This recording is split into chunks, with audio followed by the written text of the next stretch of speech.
Trouble burning को लेकर चाहे सरकार हो या कोर्ट सभी चिंतित है, उसकी व्यवस्था में भी लगे हुआ है, क्योंकि जब स्मोक आती तो सभी के लिए एक दिक्कत का कारण बन जाती है। तो उसको रोकने के लिए जो सभी अधिकारी हैं, आम जन तक भी जो है अवेयरनेस पहुंचाई जा रही है कि ताकि ना पराली जले, ना प्रदूषण और ना स्मोक की समस्या। तो जिला जमुनानगर में किस तरह से पराली प्रबंधन किया जाता है कि पराली ना जलाए, तो डिप्टी डायरेक्टर एग्रीकल्चर हमारे साथ मौजूद हैं आत्माराम गोदार जी।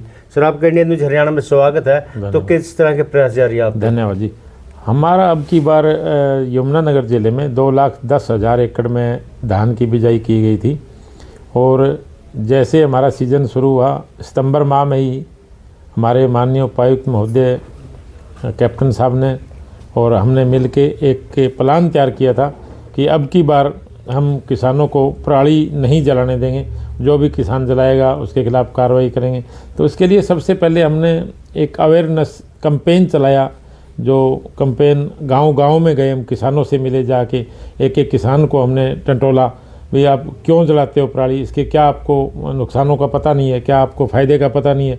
तो हमने हमारे जो जिन जिन गाँव में हमारे धान लगाया हुआ था उन गाँव में हमने हर गाँव में एक एक किसान प्रशिक्षण शिविर किया। उसमें किसानों को बताया कि आप पराली ना जलाएं, जलाएंगे तो ये नुकसान होगा, नहीं जलाएंगे तो ये फ़ायदे होंगे।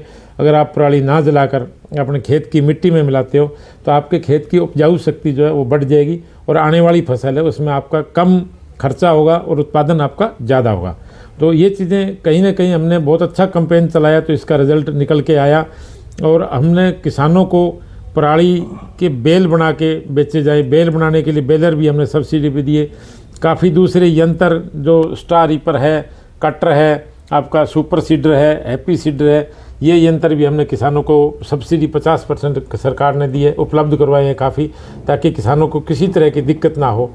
और हमारे इसका रिज़ल्ट ये हुआ कि पिछले साल जो हमारा किसान 155 AFL हर्षक के द्वारा जो दी गई थी, और उसके बदले में अब की बार हमारी 106 AFL आई है, जो लगभग 40% कम है। और उस 106 में से ही 56 जगह ऐसी है जहां हमारी जो VLC की टीम बनी हुई थी, विलेज लेवल कमेटी जो बनी हुई थी, जो हमारे माननीय उपायुक्त महोदय ने सितंबर माह में ही बना दी थी। उसमें विलेज लेवल पे हमारा ADO है, हमारा पटवारी रेवेन्यू से है, पंचायत विभाग का सेक्रेटरी है। तो ये तीनों आदमियों की एक कमेटी है। और जो AFL हमारी 106 आई है वो विलेज लेवल की कमेटी से उनका वेरिफिकेशन करवाया, तो इसमें 56 जगह ऐसी थी जहां किसानों के द्वारा आग लगाई हुई थी, और 50 जगह ऐसी मिली कि जहां आग लगी हुई नहीं मिली।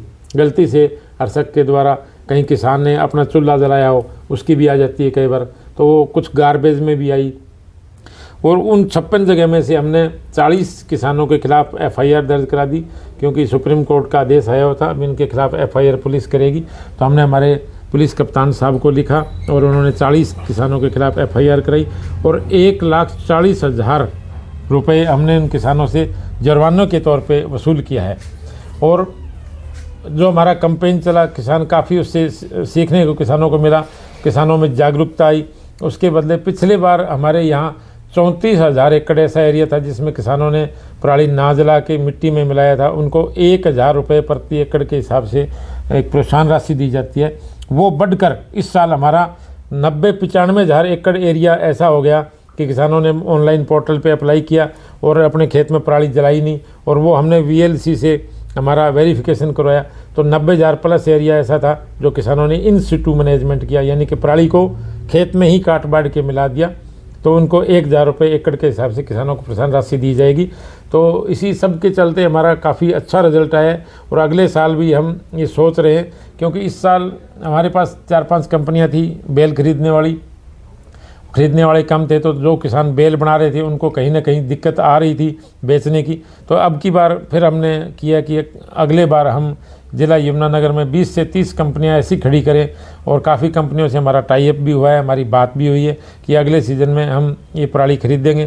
तो ताकि जो भी किसान बेल बनाएगा, आपका इन एक्सिटू मैनेजमेंट करेगा, उसको दिक्कत ना आए, बेल बनाए उसके बाद तुरंत उसकी बिक जाए और उसको मुनाफा भी हो जाए। तो किसान को ये सब चीज़ देखेगा, भी बेल बना के बाहर बिक रही है, मेरा पैसा आ रहा है, तो किसान आग नहीं लगाएगा। और आने वाले 1-2 साल में जो सरकार ने जिस तरह से किसानों की सहायता की है, काम किया है, उसकी हम बहुत सराहना करते हैं। और आने वाले समय में किसानों का ये जो पराली जलाने का लेवल है, ये 0 पर लेके आएंगे। इसमें सर जैसे CSR फंड से कुछ प्राइवेट संस्थाएं भी लगी हैं, तो उनके सहयोग से क्या फ़ायदा मिला विभाग को? हाँ, एक डिलॉयड जो कंसल्टेंसी कंपनी है, वो पिछली बार उसने करनाल में डिपार्टमेंट के साथ काम किया था। अब की बार वो यमुनानगर में आई, उन्होंने काफ़ी अच्छा काम किया हमारे साथ मिलकर। उनके 10-12 कर्मचारी भी हमारे ब्लॉक लेवल के अधिकारियों के साथ रहे हैं। उन्होंने 4 एक जो वैन हमें दी थी, जो कैंपेन चलाने के लिए, जो गांव-गांव में जाके प्रचार करा था हमने, उनकी वैनों के थ्रू। वैन पे हमने लाउड स्पीकर लगा दिया था, किसानों को बता रहे थे उसके द्वारा कि भी आग ना लगें पराली में, आप प्रबंध करें, आपको 1000 रुपये एकड़ का मिलेगा। आप कृषि यंत्र खरीदें, वो 50% सब्सिडी पे है। आप बेल बनाए, आपकी बेल बिकवाएंगे। तो इस सारे काम में इस कंपनी ने एक मीडिएटर का अच्छा काम किया। और डिलॉयड कंपनी के कर्मचारियों ने कई कंपनियों से टाई अप भी किया, जिन्होंने हमारी बेल खरीदी है। तो इस कंपनी ने हमारा अच्छा सहयोग दिया है।